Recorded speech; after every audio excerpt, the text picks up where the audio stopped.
ഞാൻ ആനന്ദ്. വരാൻ പറഞ്ഞിരുന്നു. Thank you sir. കുറച്ചു നാളായി ജനതാ ഗ്യാരേജ് അതർ ആക്ടിവിറ്റീസ് എല്ലാം നിർത്തിയതായിരുന്നു.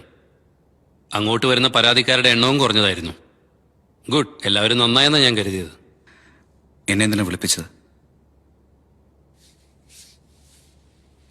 ജനതാ ഗ്യാരേജ് ഇപ്പൊ വീണ്ടും സജീവമായി. അവർക്ക് തോന്നുന്നത് അവർ ചെയ്യുന്നത്. ജനത്തിനു വേണ്ടി ജനത എന്ന വിചാരം. നീയാ കാരണം. ജനതാ ഗ്യാരേജ് നീയുമായി എന്താ ബന്ധം? സാറിന് ഡിപ്പാർട്ട്മെന്റുമായി എന്താ ബന്ധം? This is my job. എനിക്കും അതുപോലെ.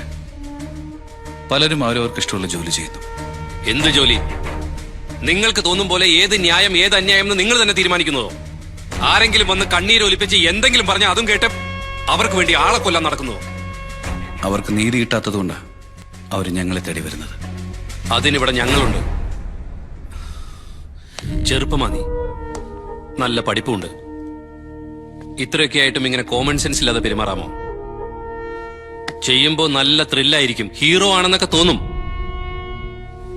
പക്ഷെ അതിനുള്ള അവകാശവും അധികാരവും ഒന്നും നിനക്കില്ല. എന്നാ ശരി,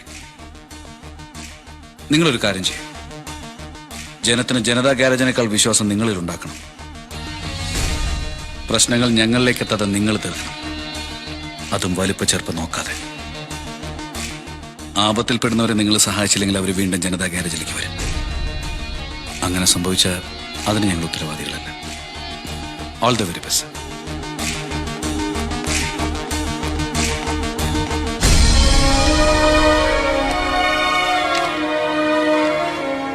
well balanced and more dangerous. ഏതായാലും അവനെക്കുറിച്ച് ശരിക്കൊന്ന് അന്വേഷിച്ചേക്ക്. അവന്റെ ഫുൾ ഫാമിലി ഡീറ്റെയിൽസ് എനിക്ക് വേണം. Yes sir.